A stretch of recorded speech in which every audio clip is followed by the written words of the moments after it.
खबर लालगंज से है, जहां लालगंज प्रखंड क्षेत्र के करताहा पुलिस के द्वारा थाना क्षेत्र में आचार संहिता को लेकर वाहन जांच चलाया जा रहा था। इस दौरान मुजफ्फरपुर जिले में पदस्थापित डॉक्टर कुंदन कुमार जो हाजीपुर से मुजफ्फरपुर जा रहे थे, तभी वाहन जांच के लिए उन्हें रोका गया। इसके बाद किसी बात को लेकर डॉक्टर तथा पुलिस में झड़प हो गई। वहीं डॉक्टर ने पुलिस पर आरोप लगाते हुए कहा कि पुलिस के द्वारा मेरे साथ मारपीट की गई है, जिसमें मुझे गंभीर चोटें लगी हैं। इस संदर्भ में डॉक्टर कुंदन सिंह के द्वारा करताहा थाने के पुलिस पदाधिकारी के खिलाफ प्राथमिकी कराई गई है। वाहन जांच कर रहे पुलिस पदाधिकारी के द्वारा भी डॉक्टर के ऊपर आरोप लगाया गया कि जांच के दौरान डॉक्टर के वाहन में स्टील का एक डब्बा था, जिसे खोलकर दिखाने के लिए कहा गया तो डॉक्टर ने अभद्रता की। दूसरी ओर डॉक्टर के द्वारा लगाए गए आरोप की भी पुलिस जांच कर रही है। साथ ही वाहन जांच कर रहे पुलिस पदाधिकारी के आरोप की जांच की जा रही है। इस मामले में करताहा थाना अध्यक्ष गुंजन कुमारी ने बताया कि दोनों पक्षों की ओर से एफआईआर की गई है। हालांकि खबर प्रसारित किए जाने तक एफआईआर ऑनलाइन नहीं दिख रहा था। जी, मेरा नाम डॉक्टर कुंदन कुमार सिंह है। मैं मुजफ्फरपुर के एसकेएमसीएच मेडिकल कॉलेज में ऑर्थोपेडिक डिपार्टमेंट में पोस्टेड हूँ। कल मैं जब अपने निवास स्थल से लालगंज होते हुए मुजफ्फरपुर के लिए निकला, रास्ते में करताहा थाने के चेक पोस्ट पे मुझे रोका गया मेरी गाड़ी चेकिंग के लिए। मैं गाड़ी आराम से रोक दिया। उन्होंने मुझे मेरा डिक्की खोलने के लिए बोला। मैं डिक्की भी खोल दिया। डिक्की में मेरा स्टरलाइज किया हुआ सामान था, जो कि ऑपरेशन के लिए बहुत ज़रूरी होती है। उन्होंने मुझे पूछा, रे इसमें क्या लेके जा रहा है? तो मुझे इस तरह की भाषा बिल्कुल पसंद नहीं, और मैं इसके एवज में बोला कि ये किस प्रकार की लैंग्वेज आप इस्तेमाल कर रहे हैं।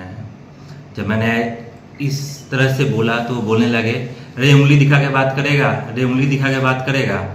मैंने इस पर जब अपोज किया, उन्होंने मेरी उंगली को पकड़ के मोड़ दिया, जो कि डिसलोकेट हो गया। इसके बाद मैं इस घटना को एसपी साहब को फ़ोन करके बताया, और इसके बाद वो क्या किए कि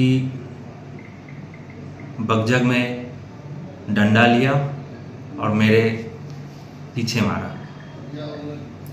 सारी घटना होने के पश्चात मैं जब विरोध करने लगा तो वो वीडियो रिकॉर्डिंग चालू किए और बोलना चालू कर दिया, तो गाली दिया है, तो गाली दिया है।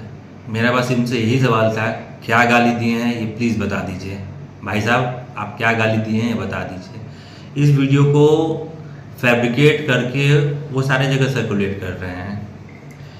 उसके बाद वो वहाँ से पलायन कर गए। मैं उनका कुछ दूर पीछा किया, और उसके बाद में जाकर के लालगंज पीएचसी में अपना इंजरी दर्ज कराया, और एफआईआर लॉन्च करने के लिए मैं लालगंज थाने चला गया।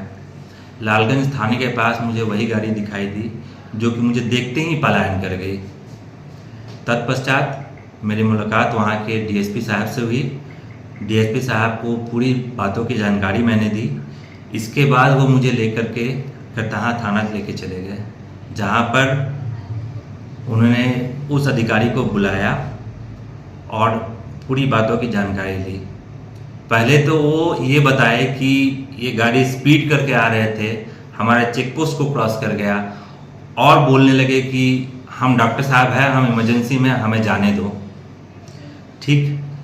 इसके बाद मैं उनसे जब बोला कि आप डॉक्टर साहब हैं, जाने दो, तो आप हम पे चार्ज क्यों किए, लाठी चार्ज? तो वो बोलने लगे कि हमें पता नहीं था कि आप डॉक्टर हैं। अपने सारे बातों को वो कंट्रोडिक्ट करते चले गए वहाँ पर डीएसपी साहब के सामने। डीएसपी साहब दोनों में मेल मिलाप कराने की कोशिश करते रहे, लेकिन इतनी सारी घटनाओं के होने के बावजूद मैं किसी प्रकार का कंप्रोमाइज़ करने के लिए तैयार नहीं हुआ। अगले दिन मैं इस घटना को मैं एक रिटन कंप्लेंट उनके अगेंस्ट लॉन्च किया। मैं लिखा करता थाना को, वो एप्लीकेशन को just without any date, without any stamp लेके रखना चालू कर दिए। मेरे फोर्स करने के बाद उन्होंने उस पर स्टैम्प, डेट सब कुछ दिया मुझे, लेकिन अभी तक उस पर कोई एफआईआर लॉन्च नहीं हुआ है। मैं एप्लीकेशन एसपी साहब को भी आज जा कर के दिया हूँ, लेकिन उनके पास भी मुझे कोई आश्वासन नहीं मिली है कि इस पर कोई कार्रवाई की जाएगी। इसके एवज में उनका कहना है कि हमने उनकी जो ऑफिसर है उससे गाली गलौज किया है, तो मे बी मुझ पे 353 सेक्शन लगाई जाए, जो कि पूरी तरीके से फैब्रिकेटेड है। अब उनसे आश्वासन ना मिलने के कारण मैं कोर्ट में जाने का फैसला लिया हूँ, और अगर कोर्ट से भी हमें किसी प्रकार का आश्वासन नहीं मिला तो हो सकता है मैं अपने एसोसिएशन से विनती करूं कि इसके विरुद्ध में मुझे और ऊपर तक ले जाने की कोशिश की जाए। न्याय मिले आपको? बिल्कुल, मैं न्याय के लिए कहीं तक भी जाने के लिए तैयार हूँ।